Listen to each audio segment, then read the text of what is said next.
साठविला हरी, हे साठविला हरी जे हे हृदय मंदिरी, त्यांचे सरले यरधार झाला सफल व्यापार.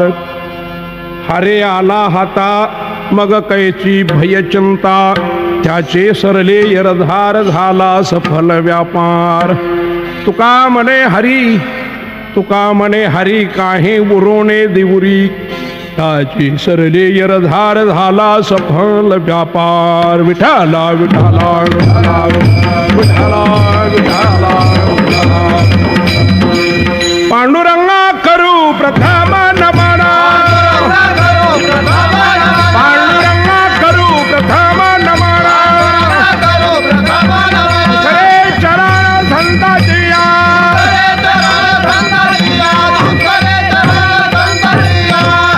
काय माझी वाणी मानेल संतासे, रंजवू चित्तासे आपुल्या, जयांचे केले स्मरण, होय सकळ विद्यांचे अधिकरण.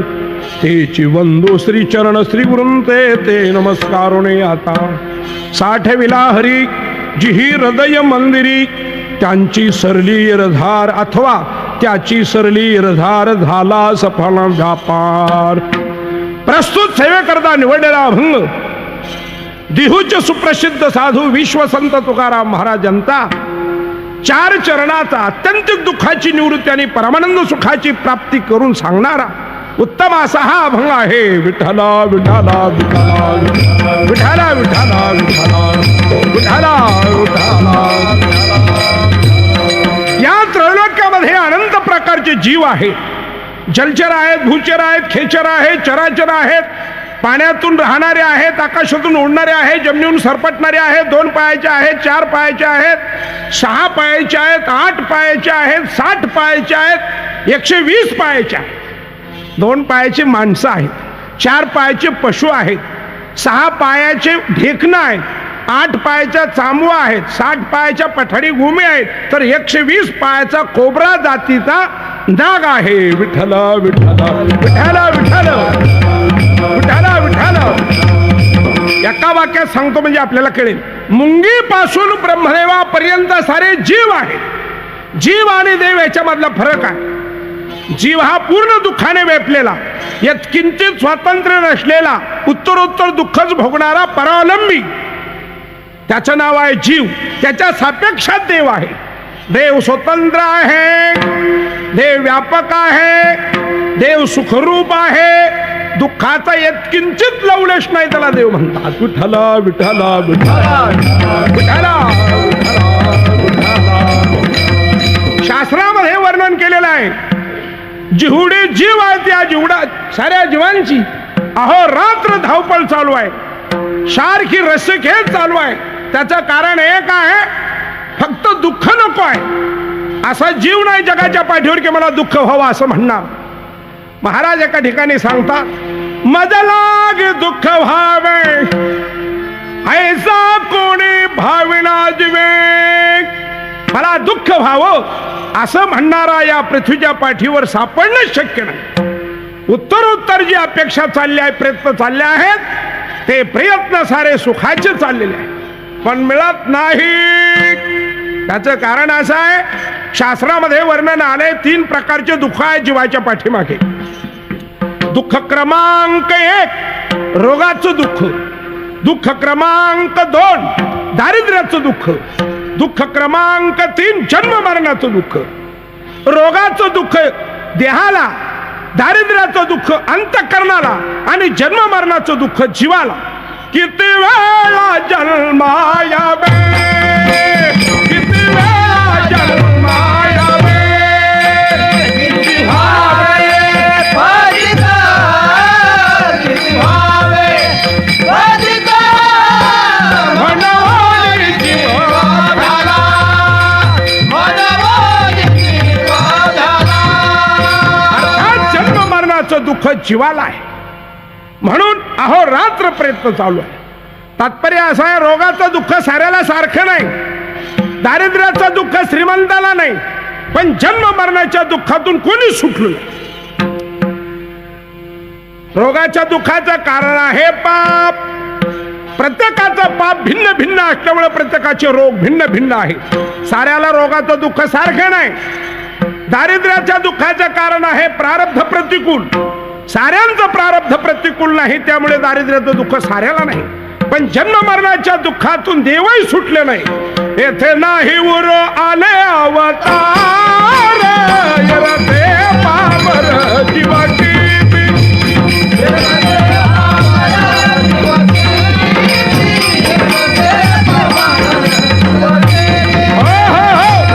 या मृत्यू लोकामध्ये रामकृष्णाधिकांचा फडाशा पडला. तुमची गोष्ट सोडून द्या. अर्थात जन्म मरणाच्या तडाख्यातून कोणीही सुटलं नाही. चला पुढे जरा या दुःखाचा तपशील सांगतो म्हणजे आपल्या लक्षामध्ये येईल.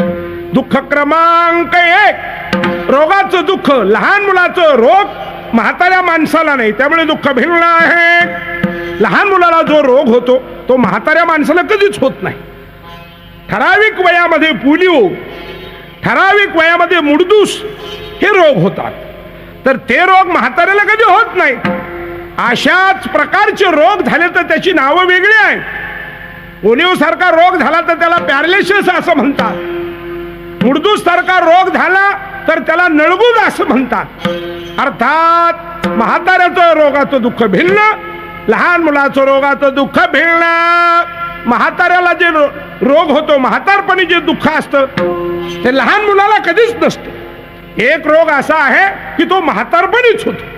त्या रोगाचं नाव आहे कापर. वय झालं की ते कोणालाही होत. हो, त्याच्यातून कोणी सुटत नाही. कापऱ्याचे प्रकार वेगवेगळे आहेत. बघा तुम्ही, 60-70 वर्षाचं वय झालं की 10 मिनिटं सकाळी त्याचा बशीचा तोंडाचा लपण नाव. अर्थात कापर हे दुःख लहान मुलाचं नाही. हा रोग लहान मुलाचा, स्त्रियांचं कापर आहे बरं. कोणाचंही वय असो, वय झालं की म्हातारपणाला ते दुःख असतंच. एवढंच आहे, पुरुषांचं कापर आडवं आहे आणि स्त्रियांचं कापर उभं आहे. असं आहे त्याचं कारण आहे 5-5, 10-10 पैशाचा काटेकोरपणा करून त्या महिलेने प्रपंच थाटलेला असतो. तर याने अनेकांना लबाड्या करून फसवल्यामुळे हा प्रपंचात आता नको नको म्हणतो म्हणून मानेने आडवं करतो. असं नको नको नको, पण बाई मात्र त्याला म्हणते नाही नाही थांब थांब थांब अशी करत असते. याचा अर्थ असा आहे प्रत्येकाचं रोगाचं दुःख भिन्न आहे. चला आणखी पुढे सांगतो. अर्थात म्हाताऱ्याचा रोग वेगळा, मुलाचा रोग वेगळा, स्त्रियांचा रोग वेगळा, पुरुषांचा रोग वेगळा. एक मासिक पाळीचा रोग पुरुषाला कधीच होत नाही. 9 महिन्याचा रोग पुरुषाला कधीच होत नाही. डिलिव्हरीच्या वेदना पुरुषाला कधीच होत नाहीत असा अर्थ आहे. म्हणजे प्रत्येकाचं रोगाचं दुःख भिन्न भिन्न आहे. दुःख क्रमांक 2, दारिद्र्याचं दुःख. साऱ्याला सारखं नाही. श्रीमंताला दारिद्र्याचं दुःख नाही, त्याला भरपूर पैसे असतात. दारिद्र्याचं दुःख ज्याचं प्रारब्ध प्रतिकूल आहे त्याला भोगावं लागतं असं आहे. म्हणून अर्थात दारिद्र्याचं दुःख साऱ्याला नाही. पण जन्म मरणाचं दुःख अगदी रंकापासून राजापर्यंत, सामान्यापासून मुंगीपासून ब्रह्मदेवापर्यंत साऱ्याला सारखं दुःख आहे. विठ्ठल विठ्ठल विठ्ठल विठ्ठल, हा हा हा हा विठ्ठल. रोगाचं दुःख त्याचं कारण आहे पाप. दारिद्र्याचं दुःखाचं कारण आहे प्रारब्ध प्रतिकूल. आणि जन्म मरण्याच्या दुःखाचं कारण आहे अज्ञान. अज्ञान या शब्दाचा अर्थ असा, ज्ञानोबा 13व्या अध्यायामध्ये वर्णन करतात. आपण आपण पेया विसरू जो धनंजया, त्याची रुपया अज्ञानाशी. स्वतःचा स्वस्वरूपाची विस्मृती बरोबर अज्ञान. स्वतःला विसरणं म्हणजे जन्म मरणाच्या तडख्यात. महाराज असं म्हणतात, विसरली तया थोर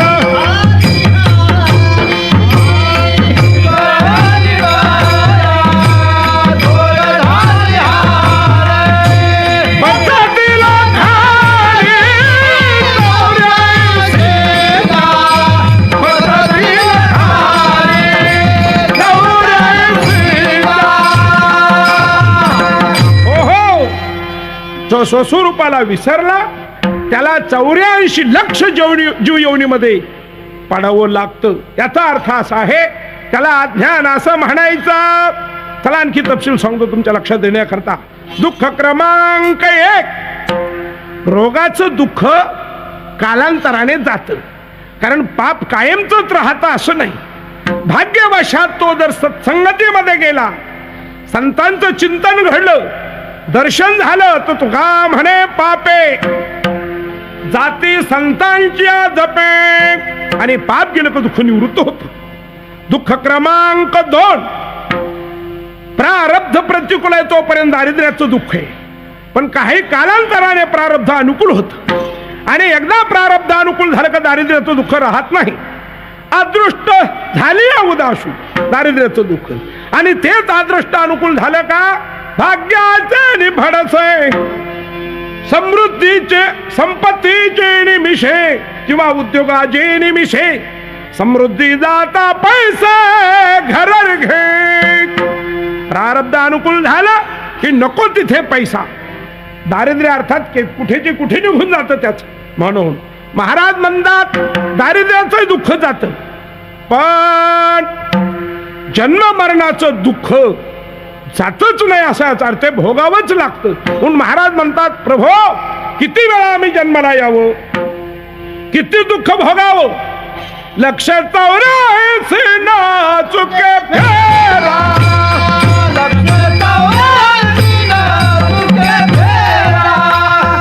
गर्भवासी यातना थोरा, येऊन पडलो संदेह पुरा, वळसा थोर माया जाळी.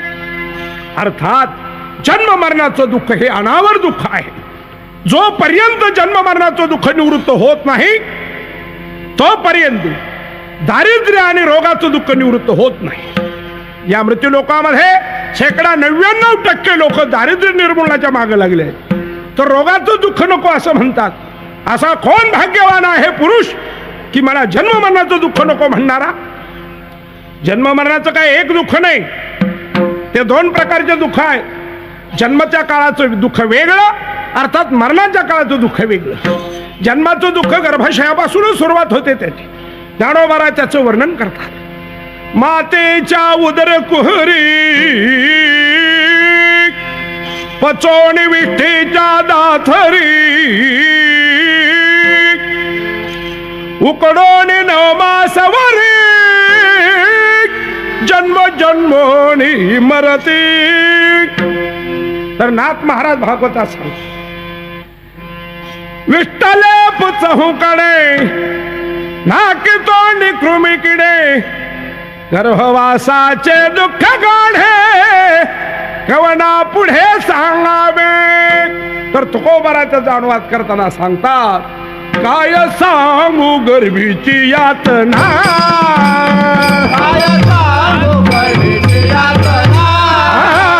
मद भोगिता नारायणा, मद भोगिता नारायणा, मौसमळ मूत्र दाणा, मौसमळ मूत्र दाणा, तुझ क्षणाध्यात आहे, तुझ क्षणाध्यात आहे. अर्थात जन्म मरणाचं दुःख अनिवार्य आहे, ते दुःख घालवणं हाच खरा पुरुषार्थ आहे. आतापर्यंत काय कुणी कमी प्रयत्न केले, पण जन्म मरणाचं दुःख अनिवार्य असल्यामुळे निवृत्त होत नाही.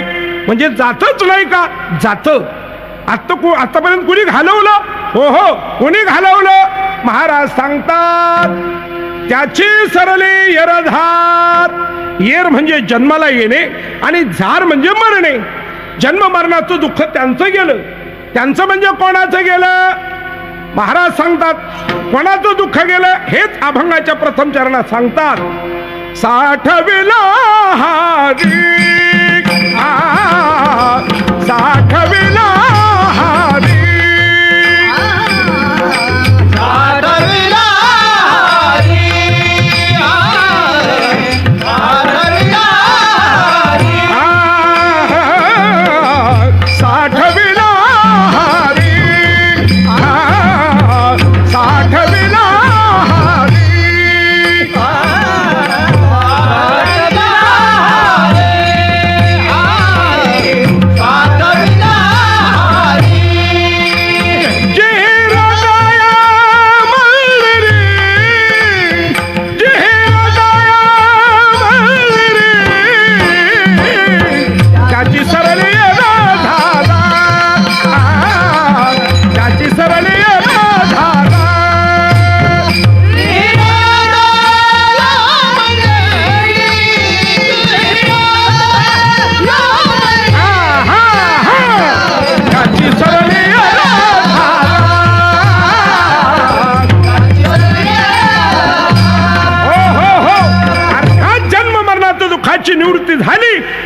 आपोआप बाकीचे दुःख जातात. एक ग्रस्त माडीवर 3ऱ्या माळ्यावर झोपला. त्याला पहाटे स्वप्न पडलं. स्वप्नामध्ये आला वाघ. गाव चालला, तो ओरडला. शेजारी पाजारी लोकांना म्हणाले काय झालं. तो जागा झाला आणि त्यांनी सांगितलं हो काय सांगू तुम्हाला, स्वप्नामध्ये वाघ आलता. वाघ आला म्हणजे काय गुदगुल्या करेल का. दुःखच झालं त्याला. मग लोक म्हटले कुठे आहे स्वप्नातला वाघ. अरे वेड्या काहीतरी बाजू. तो म्हणला नाही नाही लगेच पोलीस स्टेशनला चला. काय पोलीस स्टेशनला अर्ज द्या, 2 रायफलदारी मागून घ्या म्हणजे आपल्या वाघाची भीती निवृत्त होईल. वास्तविक वाघ आहे स्वप्नातला. मग जागृतीत ते पोलीस काय करतील त्याला. स्वप्नातला वाघ हलवायचा असेल तर एकच उपाय आहे जागृतीत येणे. आणि तो जागा झाला रे झाला का. स्वप्नीचे येईले जाईल दर्या.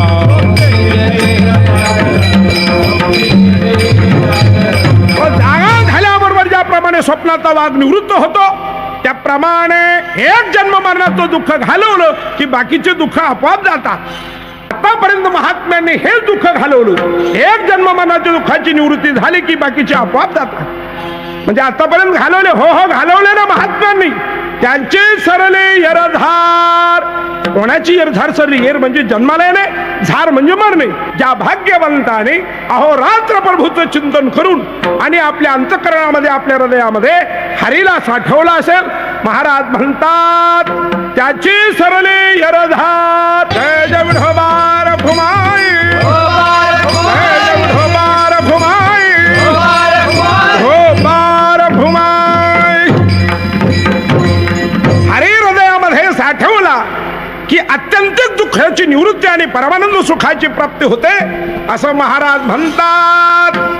हरी हृदयात साठवणे म्हणजे अहोरात्र चिंतनाने आपल्या अंतःकरणामध्ये आले. ज्या महात्म्यांनी अंतःकरणामध्ये हरीला साठवलं त्याचं विषय वर्णन करताना महाराज म्हणतात त्याची सरले यरधार. अर्थात जन्म मरणाचं दुःख त्याचं गेलं. एवढंच नव्हे तर झाला सफल व्यापार. आमच्या मराठवाड्यामध्ये फार काळ निजामाचं राज्य आणि तग धरून राहिलं होतं. त्याचं कारण असं होतं त्या निजामाने सत्तेचं विकेंद्रीकरण केलं होतं. एका खेडेगावामध्ये 5-5, 6-6 असे पाटील नामधारी ठेवले होते. वास्तविक त्यांना काही पगार नव्हता, तनखा नव्हता, काही नव्हतं. मग त्याच्या 2 वर्षांनी बदल व्हायचा त्या पाटलाचा. काय एका ग्रस्तावर पाटीलकी येणार होती 2 वर्षाची. वास्तविक त्याला काही आनंद नव्हता. तो शेतकरी गरीब माणूस होता. पण त्याच्या बायकोला फार आनंद होता. तिला असं वाटायचं बस माझे पती पाटील झाले की मी पाटलीन. हा एक जळलेला उपसर्गच म्हटलं तर वावगं ठरणार नाही. एखाद्या डॉक्टरची पत्नी असते, दुसऱ्याकडून गोळ्या खाते, पण लोक तिला डॉक्टरीन म्हणतात. मास्तरची बायको असते, वास्तविक तिचा सहीच्या निशाणी अंगठा असतो तरी लोक तिला मास्तरीन म्हणतात. आणि बुवा लोकांची बायको असते, तिला हरिपाठही पाठ नसतो तरी लोक तिलाही बुईन म्हणतात आणि तिच्या पाया पडतात. असं काही वेडेपणाची लक्षण आहे. तसं या बाईला असं वाटलं की मी पाटलीन होणार. पती घरी आल्यानंतर सांगितलं हो तुम्ही पाटील होणार, मी पाटलीन होणार. अगदी आपल्या गावामध्ये रुबाब. पण त्या काळात आता जसं एखाद्या श्रीमंताला एखाद्या पुढाऱ्याला गाड्या लागतात 2-2, 3-3, 4-4, त्याप्रमाणे पूर्वी पाटील लोकांना घोडा असायचा, गाडी असायची. याला काहीच नव्हतं. मग त्याची पत्नी म्हणली तुम्ही पहिला घोडा घेऊन या म्हणजे आपल्या इतमाला शोभलं पाहिजे ते. मग तो गृहस्थ म्हणे आपल्याकडे पैसे नाहीत. तिने 100 रुपये व्याजाने काढले आणि त्याला देऊन टाकले. जा घोडा घेऊन या. हा घोडा आणण्याकरता बाजारामध्ये गेला. तिथे गेल्याबरोबर प्रथम घोड्याची जे साज अलंकार आहेत या सामानाचा बाजार तिथे. पायबंदवाले होते, रिकिबेवाले होते, फुगीरवाले होते, लगामवाले होते. हा गेल्याबरोबर त्यांनी विचारलं वा वा या पाटील या तुम्हाला घोडा घ्यायचा ना. तो म्हणला अरे वा मला घोडा घ्यायचा हे ना काय माहिती. आता त्याला एवढी अक्कल नाही. घोड्याच्या बाजारात काय मिरची मिळतील का. हो घोडा घ्यायचा. मग बांधणार कुठे. हे पायबंद घ्या 25 रुपयाचा पायबंद. बरं आणखी पुढे गेल्यानंतर खुगीर 25 रुपयाचा, लगाम 25 रुपयाचा, 10 रुपयाची तुबरी, 5 रुपयाचा दाळदाणा. घोडा अजून घ्यायचा पुढे आणि 10 रुपये घेऊन घोड्याजवळ आला. एका दलालाची भेट झाली. 600 रुपयाला घोडा ठरला. अर्धा तासाच्या पैसे आणले ठीक नाही तर इसर बुडाला. याने बळच तर 100 रुपये आणले होते. घोडा गेला आणि इसरही गेला. पाऊस सुरू झाला. ते सारं साहित्याचं गाठोडं डोक्यावर घेतलं आणि घरी निघाला. बायको वाटच पाहत होती की आता आपले पतिराज घोड्यावर बसून आरामात येतील आणि मी पंचायती घेऊन त्यांना ओळली. मग ती पुढे पंचायती घेऊन ओळायला गेली. याच्या डोक्यावर सारं ते सामान पाहिलं. म्हणे अगो बाया काय हो तुम्ही घोडा आणायला गेले तुम्हीच सामान घेऊन आले. तो म्हटलं अगं करणार काय माझ्यासारखं गाढा वाटलं तुला घोड्याची काय गरज आहे. याचा अर्थ असा आहे त्याचा व्यापार व्यवस्थित झालेला नाही. महाराज म्हणतात हा व्यापार चुकीचा. त्याने गेल्याबरोबर अगोदर घोड्याकडेच जर गेला असता तर व्यापार एखाद्या वेळेला योग्य झाला असता. हे मी उदाहरण घेतलंय त्याचं. हे पूर्ण जीवाच्या ठिकाणी लागू पडतं आहे. मृत्यूलोकामध्ये भगवंताने मनुष्य शरीर देऊन याला पाठवलंय की भगवत प्राप्ती हा करून घेईल. नुसतं मनुष्य शरीर गोळा दिलाय का? नाही. दिले इंद्रिय हात पाय कान डोळे मुख बोलाया वचन केले तू थोडस नारायण.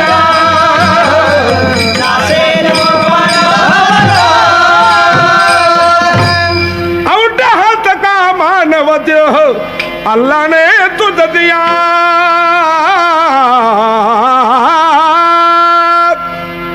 उत्तम प्रकारचं शरीर दिलं, गोरागुंट शरीर दिलं, उत्तम प्रकारचे हात दिले, पाय दिले, नाक दिले, कान दिले, डोळे दिले की जेणेकरून हा भगवत प्राप्ती मृत्यू लोकामध्ये करील.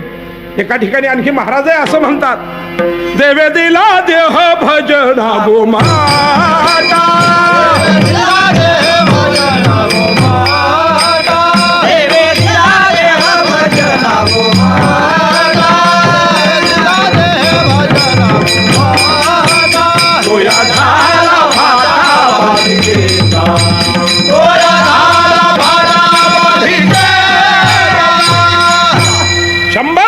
आयुष्य घेऊन हा मृत्यू लोकामध्ये भगवत प्राप्ती करून घेण्याकरता आला. पण येताना आल्याबरोबर बालपण गेले नेणाता, तरुणपणी विषय व्यथात, वृद्धपणी प्रवर्तली चिंता, मरे मागुता जन्मधरी. काही आयुष्य बालपणामध्ये गेलं, काही तारुण्यामध्ये गेलं, काही प्रपंचामध्ये गेलं, काही वयोवृद्धपणापर्यंत जगला आणि शेवट मग परमार्थाकडे आला. महाराज म्हणतात आयुष्यभर शिष्णोदर करता झटला आणि आयुष्याच्या शेवटच्या क्षणाला राम रामही म्हणता येणार मग ग्राम ग्राम ग्राम ग्राम असा करतो. अशा वेळेला देवाची प्राप्ती होईल का? तर त्याचा व्यापार योग्य झाला नाही. ज्याच्या करता शरीर आलं ते फुकट घालवलं असाचा. नाशिवंत देता मोक्ष येईल हाता, ऐशी बोले गीता भागवता, ऐशी बोले गीता भागवता. या नाशिवंताचा उपयोग जर भगवत प्राप्तीकडे केला तर भगवत प्राप्ती झाली असते. येण्याचे शरीरे शरीरा येणे सरे किंबहुना धारे चिरा पडे. या शरीराचा उपयोग भगवत प्राप्तीकडे न करता दुसरीकडे केला तर अधोगती होईल असा अर्थ. महाराज म्हणतात त्या महात्म्याने या शरीराचा उपयोग भगवत प्राप्तीकडे केला, त्यांचं आयुष्य सार्थक झालं. ते मृत्यू लोकात आले, ते कृतार्थ झाले, आज त्यांचं भजन करतात. अशा बोलण्याचं तात्पर्य असं आहे त्यांचा झाला सफल व्यापार.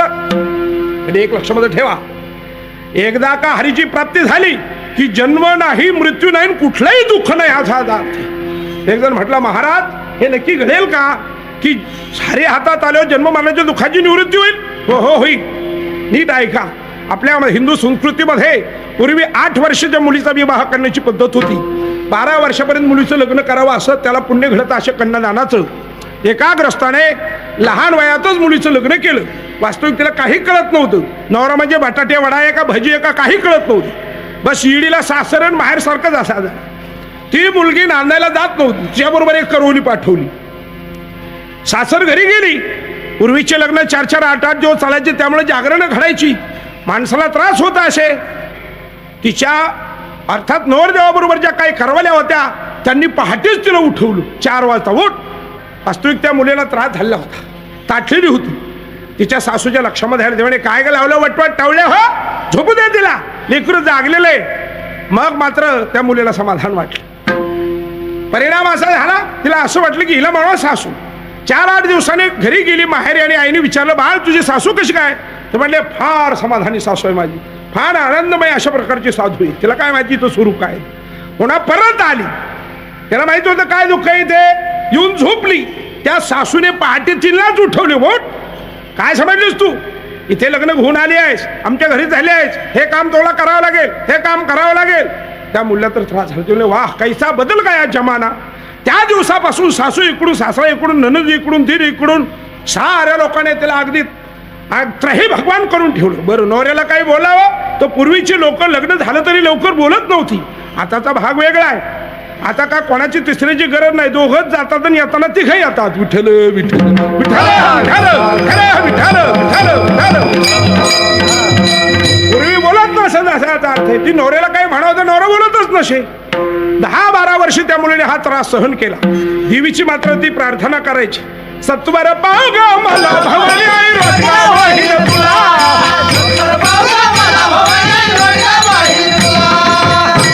काही कालानंतर देवी प्रसन्न झाली म्हणा की तिचं प्रारब्ध अनुकूल झालं. तिच्या मालकाने तिचा हात धरला, म्हणे की काय मरती की काय, तू वेळ लागला का काय, तुझ्या अंगामध्ये रक्ताचा पुंज राहिला नाही. ती पतिव्रता होती. पतीच्या पायाला मिठी मारल्याने रडू लागली. हे केवळ तुमच्या खात्यात.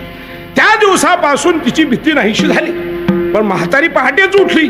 म्हणे काय गे उठली का नाही. मग मात्र ती बाई उठली नाही. तिचा नवराच उठला. म्हटलं काय गे आई, आता झाडून लोटून करायचं काम तुझ्याकडे आहे. हे खातं चेंज झालंय. आता तुला जगायचं असलं तर कर हे काम. लक्षात ठेवा, मालक हातामध्ये आल्यामुळे तिला आता सासूची भीती नाही आणि नंदीची चिंता राहिली नाही. त्याचं कारण काय, मालकच हातात. हे जसं आहे त्याप्रमाणे तो कोपार आहे असं म्हणतात. काय म्हणतात महाराज, काय म्हणतात, हरियाला हाता, हरियाला हाता, हरियाला हाता, हरियाला हाता. मग कैची भय चिंता, मग कैची भय चिंता. त्याची सरली हे राधाना, त्याची सरली हे राधाना.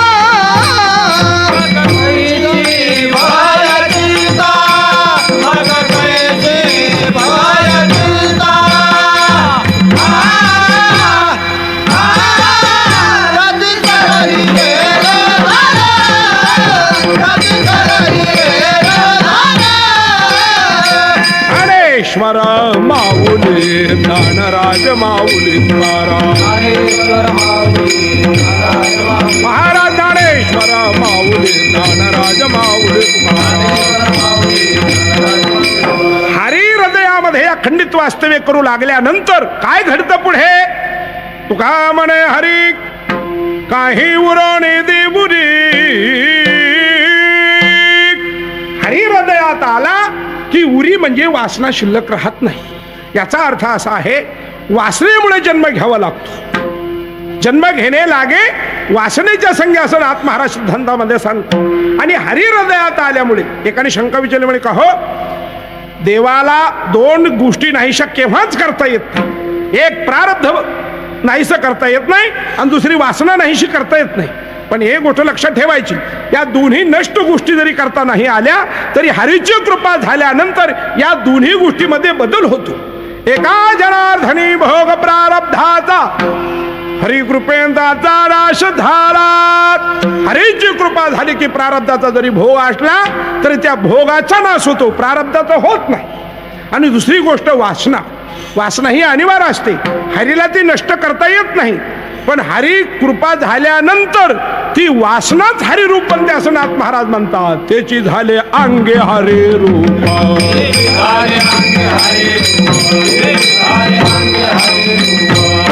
महाराज म्हणतात जर वासना हरी रूप झाली तर जन्म मरणाचा बाध नाही, बाध राहत नाही, अर्थात बाध होत नाही. जन्म मरणाच्या दुःखाची निवृत्ती होते. हे कशामुळे घडते, हरी हृदयात साठवल्यामुळे. याच्यामध्ये 4 प्रकारची शंका निर्माण होतात. हरी हृदयात साठवल्या जातो का, तो नसेल तर साठवा तो नाही का, आतापर्यंत कुणी साठवला का आणि साठवल्यानंतर तो राहतो का. तर 4ही प्रश्नाचं उत्तर होय असंच आहे. हरी हृदयात नाही का आहे असे प्रमाण सिद्ध होतात. गीतेमध्ये तेच म्हटलंय. गीता शास्त्र सांगताय सर्वस्व किंवा ईश्वर सर्वभूतानां या उपाधी माझी गुप्त चैतन्याचे सर्वगत ते तत्वज्ञ संत शुकारती सर्वांच्या हृदयामध्ये भगवान परमात्मा अर्थात हरीचं वास्तव्य आहे. मग तो नसावा, तो आहे तर आहेच. कशावरून आहे महाराज सांगता, चाले हे शरीर कोणाची आसक्ते, कोणाची आसक्ते,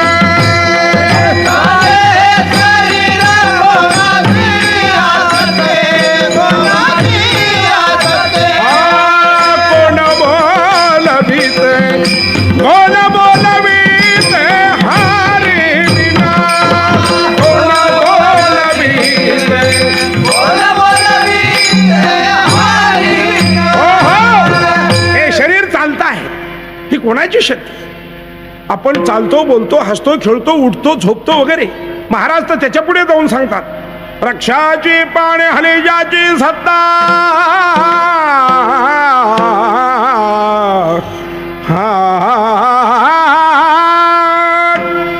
सांगा ना, राहिली अहंता मग कोणी. हो आहेच मग हृदयामध्ये. मग तुम्ही साठवायचा कुटाणा काय काढला, तर त्याचा अर्थ असा आहे, इथे प्राप्ताचीच प्राप्ती आहे, अप्राप्ताची प्राप्ती कधीच होत नाही. महाराज म्हणतात, हृदयात साठवल्याशिवाय त्याचा आनंद भोगता येणार नाही. मग तो आहे ना, साठवायचं काय काढलं. हो सांगतो तुम्हाला, ऐका. एक रामायणामध्ये असा प्रसंग आलेला आहे.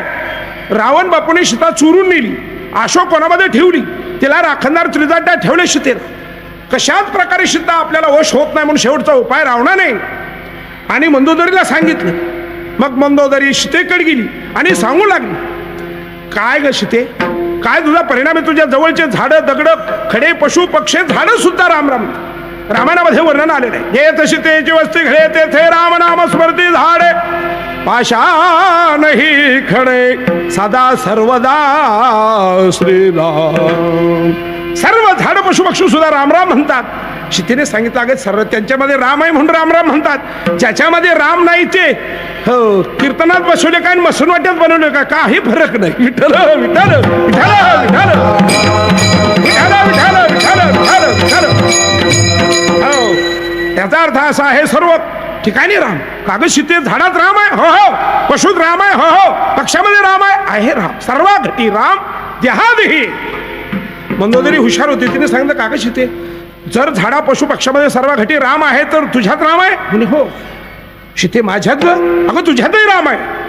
कागद सीते, रावणात राम आहे. म्हणे हो, रावणातही राम आहे. मग जर रावणात राम आहे तर तुला वशवायला काय हरकत आहे. सीता होती ती, हा दुसऱ्याच्या पैशाने अर्थात प्रलोभनाला आर्य संस्कृतीत जन्माला आलेली ही भारतीय स्त्री होती. हेच तर खरं वैशिष्ट्य या स्त्रियांचं. देवाने इतरत्र अवतार घेतले नाही इतर देशामध्ये, भारतात का घेतले तर इथालच्या स्त्रिया सर्व पतिव्रता आहे, हे महत्वाचं आहे. सीतेच्या ठिकाणी ते गुण परिपूर्ण होते. सीतेने सांगितलं, अगं मी वशवायला कुठे नाही म्हणते, अडचण एकच आहे, रावणाच्या हृदयात जो राम आहे त्याने चिंतनाद्वारे चित्तात आणला, साठवला की मी त्याचेच झाले. मंदोदरीला असं वाटलं कामच झालं. पळपळू आले आणि रावणाला सांगितलं, रावणा, अहो महाराज आपला पॅनल विजयी. म्हणजे काय झालं, अहो कबूल झाली. आश्चर्यच वाटलं रावणाला. आणि मग तिने हकीकत सांगितली. झाडं, पशु, पक्षी राम म्हणतात. मी तिला असं विचारलं, तिने सांगितलं सर्व घटी राम आहे. मी तिला विचारलं, का ग रावणात राम आहे का. ती कबूल झाली, हो म्हटली. मग मी तिला विचारलं की जर रावणात राम आहे तर तू का होत नाही. मग काय म्हटली, का अहो कबूल झाली, फक्त एक आठ आहे छोटीशी. ते म्हणे काय आठ आहे. काही नाही, तिने सांगितलं हृदयातला राम रावणाने चित्तात आणला की मी त्याचीच झाले. रावण म्हणला, खरी ज्ञानबाची मी की इथंच आहे, सारं घडेल पण चित्तात राम येणार नाही. आणि जर चित्तामध्ये राम आला तर काम राहणार नाही. आणि काम गेल्यानंतर सीतेला काय करावं. या सर्व सांगण्याचा अर्थात उदाहरणाचं तात्पर्य असं आहे, जो अंतःकरणामध्ये राम आहे तो चिंतनाद्वारे सत्तांची संगती चित्तात आणणं म्हणजे साठवणं. विठ्ठल विठ्ठल विठ्ठल. काय झालं पहिलं. दुसरं उदाहरण असं आहे की हा हरीचं स्वरूप असं आहे, सत्यमध्यान अनंतम नित्यम म्हणा आकाश परमाकाश, किंवा तो आकाशाहून मोठा हरी आहे. तो कसा साठवला जातो त्याच्याकडे दोन उदाहरणं आहेत. उदाहरण क्रमांक 1, भ्रमर भेद कोडे फलतैसे काष्ट कोरडे, परिकळकी माझे सापडे कोवळी. मोठा भ्रमर असतो तर लाकडं कोरतो, पण ज्या वेळेला सूर्य विकासनी कमळामध्ये फुलाचा मकरंद ग्रहण करण्याकरता जातो त्यावेळेला सूर्य मावळला की विकासनी कमळे मिटल्या जातात त्या कोवळ्या पाकळ्यामध्ये गुंततो. ज्ञानोबा म्हणतात तेथ उत्तीर्ण होईल प्राणे परी तो कमळदळ चिरोणे आतमध्ये तो भ्रमर गुंतून मरतो पण त्या फुलाच्या मोहाने मकरंदाच्या मोहाने ती कोवळी पाकळी तू चिरू शकत नाही. तुकोबारा त्याचंच वर्णन करतात लोह्या काष्टाचा गुमान गोवी भ्रमरा गोवी भ्रमरा गोवी भ्रमरा ते म्हणतात लाकडाला कोरणारा भ्रमर पण तो पाकळ्यामध्ये राहतो आणि गुंतून मरतो. हे जसं आहे त्याप्रमाणे भगवान परमात्मा. आणखी एक दुसरं उदाहरण आलेलं आहे. एका पहिलवानाला एकच मुलगा होता. त्याला तातडीने दुसरीकडे आणि कुस्तीला जायचं होतं पण त्या मुलाची इच्छा आली जाऊच द्यायचं नाही. मग त्याने काय केलं असं धोत्राला धरलं. गाडी सुटायची वेळ आली. बाकीचे साथीदार हाकू मारू लागले. म्हणजे चला हो गाडी सुटणार आहे. तो म्हणे काय करू आलो असतो पण हा मुलगा मला हलूच द्यायना. त्याने मनात आणला असतो तर एका ठोक्यास मुलगा तिनकूच गेला असतं पण पुत्र मोहाने मारू शकत नाही. ते लहानसं मुलगा पदरी घालून पिळा. तुकोबाराय सांगतात एवढ्या मोठ्या पहिलवानाला जसा त्याचा मुलगा आकळला जातो आकळतो त्याप्रमाणे एवढा प्रभू भावे तेले संपुष्टी राहावे तेले संपुष्टी राहावे तेले संपुष्टी राहावे. एवढा मोठा जरी परमात्मा असला तरी तो संपुष्टामध्ये राहतो म्हणजे साठवल्या जातो असा याचा अर्थ आहे.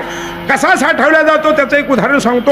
या उदाहरणाला काही प्रमाण नाही पण ते वास्तवत आहे. माझा एक धाकटा मुलगा लहानपणी फार विचित्र होता. आता तो चांगला आहे. तर एकदा मी कपडे धुवायला दिले त्याला नदीवर. त्याने साबणही नेली सनलाईट त्याने स्वतःचे कपडे धुतले आणि माझी नुसते दशा आणून ठेवली. असा विचित्र होता. एकदा काय झालं ऊस लावत होते मी तिथे गेलो आमच्या शेतामध्ये पाहिलं तर तिथे बरीच लोक होते. ट्रॅक्टर होता 4 बैल होती ऊस लावत होते. मी तिथे थांबलो. तो कोणीकडून तरी आला आणि त्याने माझा फोटो काढून घेतला. मला लहर आली त्याची टिंगल काढून. म्हटलं काय केलं रे. तो म्हटलं काय नाही फोटो काढून घेतला. म्हटलं फोटो काढणं म्हणजे काय केलं. तो म्हटलं तुम्हाला याच्यात बसवलं.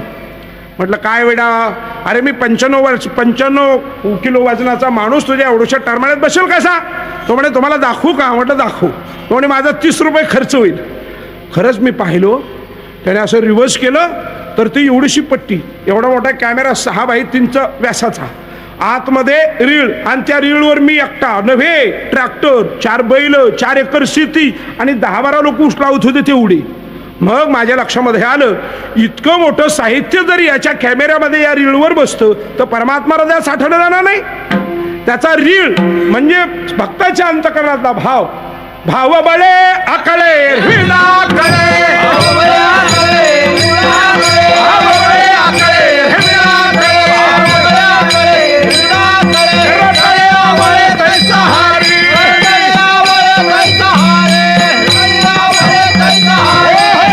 म्हणजे तो कितीही मोठा असला आकाशाहून मोठा जरी परमात्मा असला तरी भक्तांच्या हृदयामध्ये तो साठवला जातो. आता तिसरं याचं उदाहरण असं आहे की आतापर्यंत कुणी साठवलं काय तर त्याचं प्रमाण होय. उदाहरण क्रमांक 1 साठविला दाता त्रैलोक्याचा साठविला दाता त्रैलोक्याचा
आणखी कोणी साठवला महाराज सांगतात धरिला पंढरीचा जोरा धरिला पंढरीचा जोरा धरिला पंढरीचा दोरा धरिला पंढरीचा दोरा अर्थात जनाबाई म्हणते हृदय लिखाणा केला आत विठ्ठल कोंडीला अर्थात साधू संतांनी त्याला साठवलं तो साठवल्या जातो काय महाराज आणखी चौथा अशा प्रकारचं प्रकरण तो साठवल्यानंतर राहतो काय तर हो महाराज म्हणता साठविला राहे हृदया संपुटी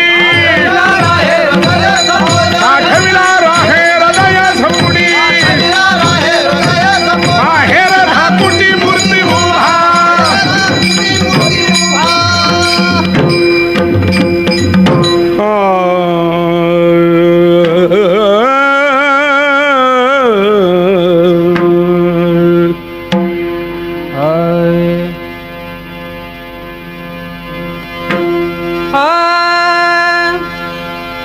तुका म्हणे हरी तुका म्हणे हरी तुका म्हणे हरी तुका म्हणे हरी तुका म्हणे हरी तुका म्हणे हरी तुका म्हणे हरी तुका म्हणे हरी काही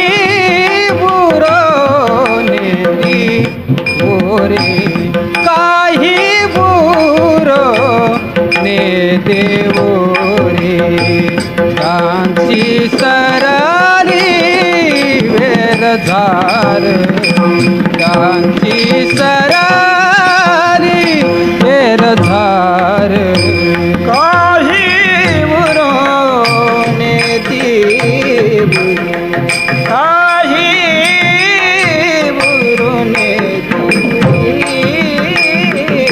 त्यांची सरली हेरधार त्यांची सरली हेरधार काची सरली धारा काची सरली धारा त्यांची सरली हेरधार त्यांची सरली हेरधार झाला सफल व्यापार झाला सफल व्यापार त्यांची सरली रथार त्यांची सरली रथार झाला सफल व्यापार झाला सफल व्यापार त्यांची सरली रथार त्यांची सरली रथार झाला सफल व्यापार झाला सफल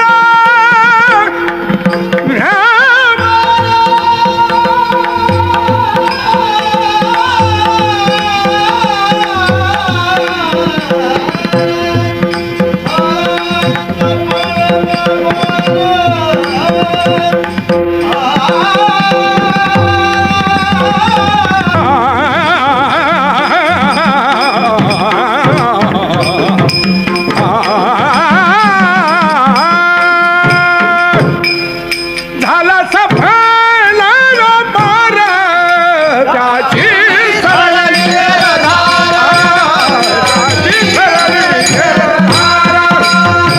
आतापर्यंत केलेली ही प्रभूची सेवा माझे गुरुवारी वैकुंठवासी वामन भाऊ महाराज यांच्या कृपेने आपल्या समोर मांडली करविली तशी केली कटकट वाकडे की नेट देव जाणे विठ्ठल जय जय विठ्ठल जय जय विठ्ठल जय जय विठ्ठल